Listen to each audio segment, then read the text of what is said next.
Hello, everyone. Welcome to Forum Friday. On Forum Fridays, I have Mark with I me. am Mark. And I am not a talk cat. about what's going on at Bakerpedia.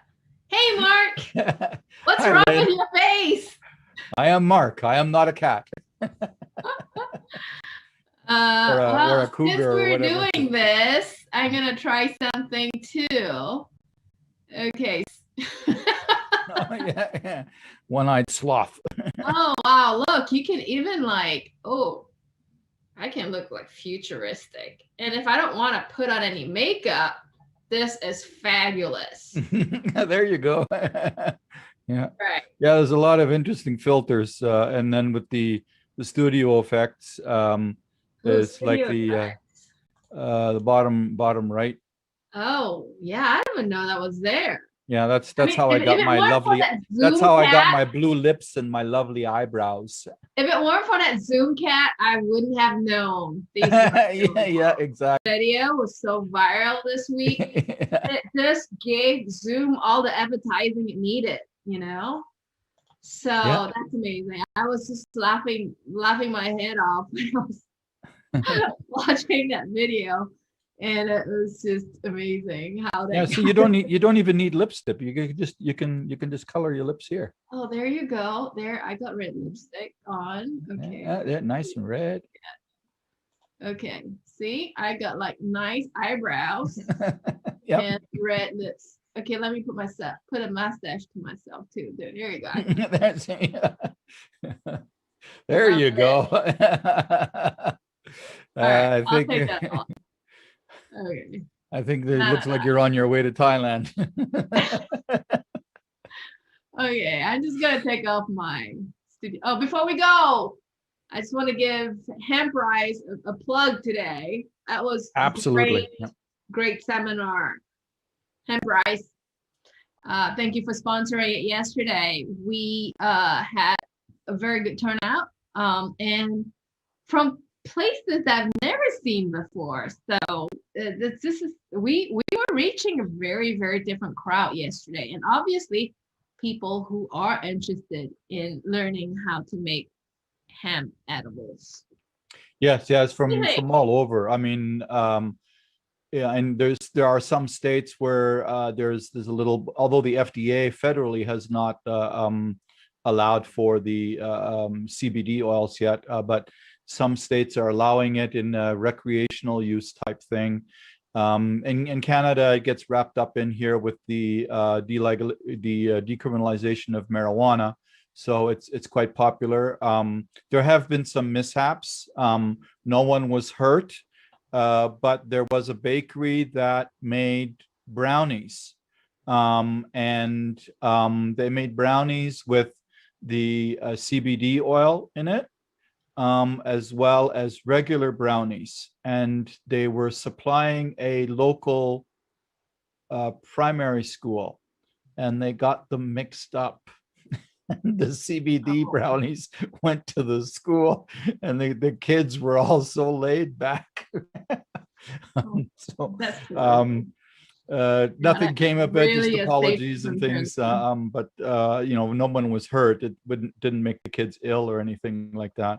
That's the part that I'm just so afraid of, because I have school-age kids myself, and the food safety issue has always been my concern.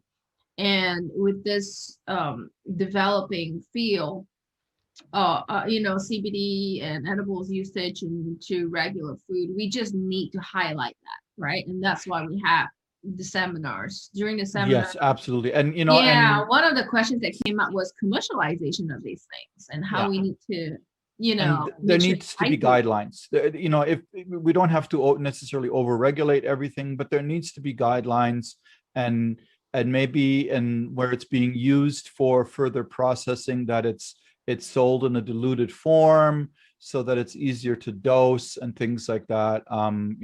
Those are things, and these are going to be part of the growing pains of this innovative kind of market. Yeah, since you always do this to me, I'll do this to you. these cookies really taste awesome. If you want the Excellent. Very formulation, good. it's on our formula page, and excuse for the eating too.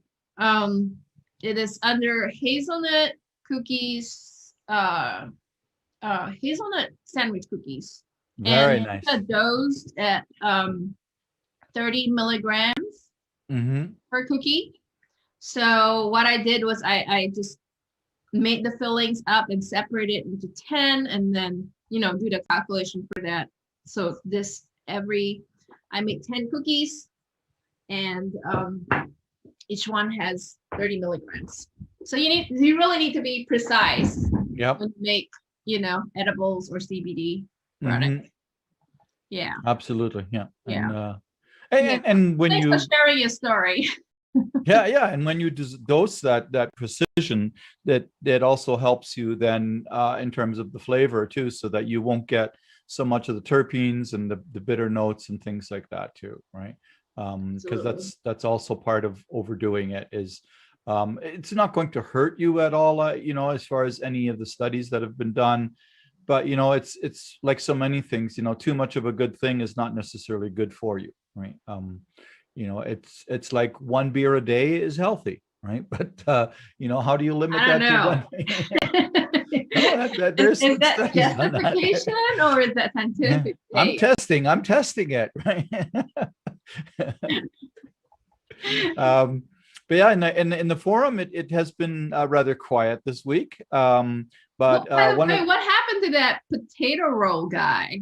Yeah, well, I haven't heard back from him. I need to help follow up with that. We talked about that last week, and so he's trying to make a potato roll that's not available in his area. He didn't mention which country he's in, and we talked about things about adding monodiglycerides and so on. And I had an aha moment yesterday after we got off the seminar, and just thinking about great sponsors like Hemp Rise and stuff. And one of our other fabulous sponsors is JK Ingredients, and they ship to all kinds of distributors all over the world, and they have a extremely popular 10 potato is what they call it. It's a 10% potato roll base. So for every 100 pounds of flour, you put 10 pounds of this potato roll base in, and then you do with it whatever you want, in that sense that you can do it with a sponge, without, depending on the flavoring that you want. You can add other flavorings to it, and it makes a wonderful potato roll that way. It gives you that nice fine crumb that he is looking for, and so on. So that might be a solution for him as well, in terms of checking with his distributors locally or regionally whether they carry the JK 10 potato, the 10% potato base. So that may be a really good solution for them there, right? There's all kinds of things that you never know what we'll stumble across. Everything kind of interconnects a little bit, and that's good. Are there any emulsifiers in that base? From what he told me, there's dough conditioners, so I take that to mean they're also emulsifiers. Okay. Probably monodiglycerides, which are just in a distilled form, like in a powder. And most likely there's probably something like L-cysteine or some ascorbic or things like that. We didn't get into specifics, and this is kind of like distant recall. I was working hard on putting our next episode of the Baking Science podcast together, and that was part of our discussion from back when I interviewed Al Orr, the VP of marketing with J&K Ingredients, who shared a wealth of information. Yeah, I really like J&K Ingredients product portfolio. I think it really meets the needs of the baking industry in terms of shelf life products. They've got bread mate and they've got sourmate, so bread and cakes, and it's just versatile all around, and it doesn't taste bad either. So that's good. No, actually, they're quite good. They're quite popular, and the nice thing about working with a company like J&K is that they're focused on the commercial baker. They don't do any retail pack. and they work with their customers to make it right for what they need. And that when, some of the customization that they do is that if you need something of this formula that needs to be set up as, call it 32 pounds per batch because of the stuff that goes in there, they will make you a batch size bag at 32 pounds so that it helps you streamline your processes. It helps you protect your formulas, all these types of things. And they're really great to work with, and they have R&D support and everything. They ship directly to bakeries and processors who take full pallet quantities.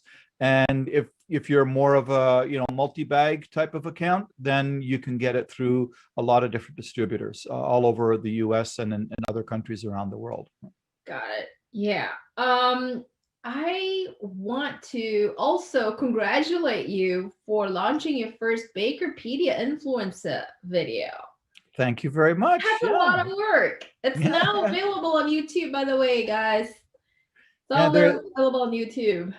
Yeah, those are that is a labor of love. Another one of those. It's fun to put together. Nice to be able to use our sponsor's product and show all of our community some ideas and how easy it is to benefit from these things. In this particular Baker in video, the focus is on Top Taste crispy onions, which are just fabulous. I love working with them.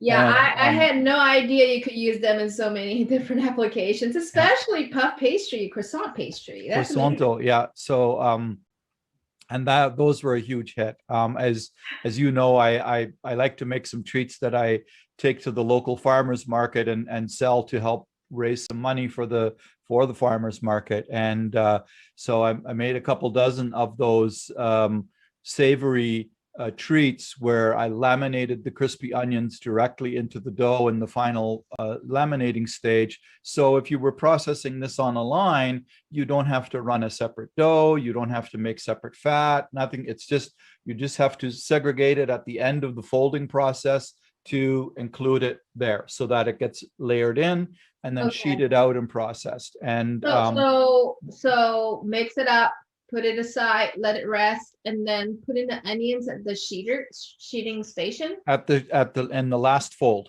Yeah.